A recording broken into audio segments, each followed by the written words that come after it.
This channel does not promote any violent, harmful, or illegal activities. All content provided by this channel is meant for an educational purpose only. বাহ, এবার হয়েছে স্বাদ। হ্যাঁ, অপূর্ব স্বাদ। MDH এর চাঙ্কি চাট মশলা, জীবনে আসল স্বাদ জাগলো। আসল মশলা yes MDH। আর এবার সোজা চলে আসি নিয়োগ দুর্নীতির খবরে। চাকরিহারাদের বিক্ষোভে আজও হাজরা মোড়ে ধুন্ধুমার কাণ্ড। মুখ্যমন্ত্রীর বাড়ির দিকে যাওয়ার সময় পুলিশের বাধা, ব্যারিকেড ভাঙতেই পুলিশের সঙ্গে তুমুল ধস্তাধস্তি, বেশ কয়েকজন চাকরিহারা আটকও হয়েছেন।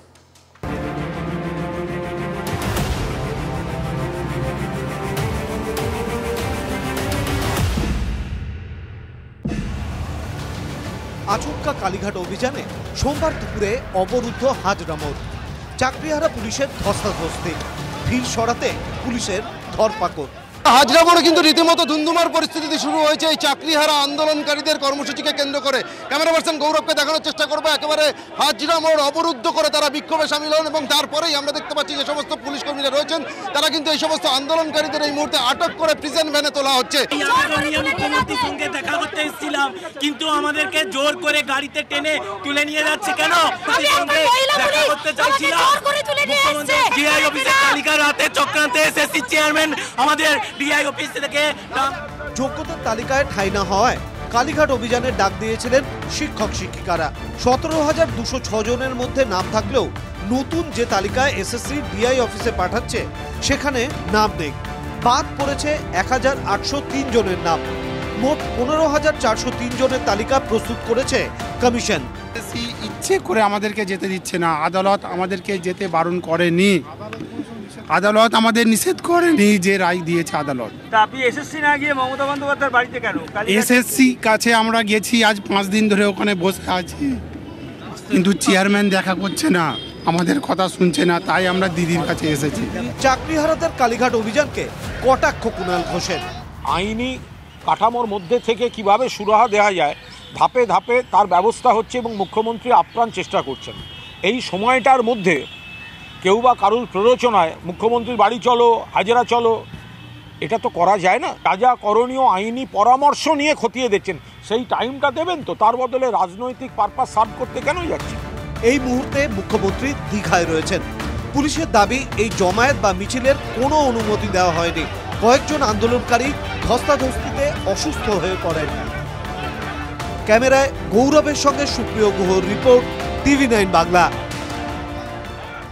আজ সোমবার, একদিন পর বুধবার দীঘায় জগন্নাথ মন্দিরের উদ্বোধন ঘিরে সাজোরাও।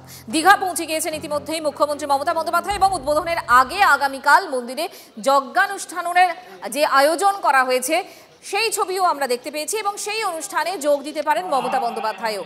কোনো রকম অপ্রীতিকর পরিস্থিতি তৈরি না হয় তার জন্য কড়া নিরাপত্তায় মুড়ে ফেলা হয়েছে দীঘার জগন্নাথ মন্দির এবং আশেপাশের এলাকা। দীক্ষা ভূঁইয়া আমাদের প্রতিনিধি এই মুহূর্তে আমাদের সঙ্গে টেলিফোনে আছে। দীক্ষা, তুমি এই মুহূর্তে যে জায়গায় রয়েছো সেই জায়গাকে ঘিরে, মানে সেই দীঘা এবং জগন্নাথ ধাম এখন এই মুহূর্তে আলোচনার একেবারে কেন্দ্রবিন্দু। কি প্রস্তুতি, কি ছবি? একেবারেই দেখো, দীঘার জগন্নাথ মন্দির 2018 সালে মুখ্যমন্ত্রী ঘোষণা করেছেন এখানে এসে যে এখানে একটা জগন্নাথ মন্দির হবে এবং 2022 সালের অক্ষয় তৃতীয়াতেই এই মন্দিরের কাজকর্ম সূচনা হয়েছিল। সেই জায়গায় দাঁড়িয়ে আগামী বুধবার অর্থাৎ অক্ষয় তৃতীয়ার দিনেই কিন্তু তার উদ্বোধন করছেন মুখ্যমন্ত্রী মমতা বন্দ্যোপাধ্যায়। এবং আজকে আমরা দেখলাম মুখ্যমন্ত্রী ঠিক দুপুরবেলাতেই এখানে এসে পৌঁছে গিয়ে প্রথমে মন্দিরে গিয়েছিলেন এবং একটু আগে তিনি আবার যেখানে থাকেন সেই জায়গা থেকে তিনি বেরিয়ে যেখানে যাদের বিভিন্ন অতিথি এসছেন, বিশেষ করে এই যে পরশু দিনের উৎসব বা পরশু মঙ্গলবারে মহাযজ্ঞ অর্থাৎ আগামীকাল মহাযজ্ঞ আছে, 25 তারিখ থেকে যজ্ঞ চলছে এবং মহাযজ্ঞ আগামীকাল এবং সেখানে পূর্ণাহুতি দিতে হয়। সেই পূর্ণাহুতি দেবেন আজকে রাজেশ দৈতাপতি, যিনি পুরীর এসছেন, তিনি জানালেন মুখ্যমন্ত্রী তার সঙ্গে সেই পূর্ণাহুতি দেবেন। তারপরে কালকে দুবার মহাযজ্ঞের পরে পরশু দিনে বিগ্রহর উন্মোচন হবে এবং 56 রকম পদ দেওয়া হবে। এখন মুখ্যমন্ত্রী বিভিন্ন যারা অতিথি এসছেন তারা যে জায়গাগুলোয় রয়েছেন, যে জায়গাগুলোতে তাদেরকে রাখার ব্যবস্থা করা হচ্ছে, তাদের কোনো অসুবিধা হচ্ছে কিনা সেটা দেখার জন্য নিজে বিভিন্ন জায়গা মুখ্যমন্ত্রী খোঁজ ঘুরে দেখছেন। এবং নজর রাখো দীক্ষা, আপাতত তোমাকে ধন্যবাদ। দীঘায় যেহেতু একটা সমুদ্র আছে এবং সমুদ্রের লোকে বেড়াতে আসে, এখানে একটা তীর্থস্থান হলে পর্যটকদের আকর্ষণ করে।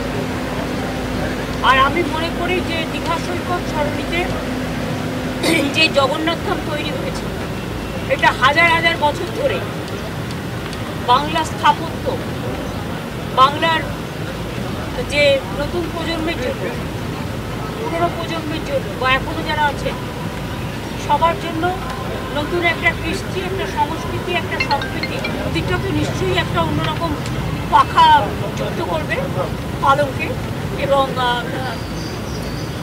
এটা উচ্চ শিখরে যাবে, এটা ইন্টারন্যাশনাল প্লেস অফ টুরিজম হবে। কিন্তু MDH চানা মশলা, এখন ছোলা হোক বা বরবটি দানা, সাদা চানা হোক বা কালো, সব রান্নাই হবে অসাধারণ। MDH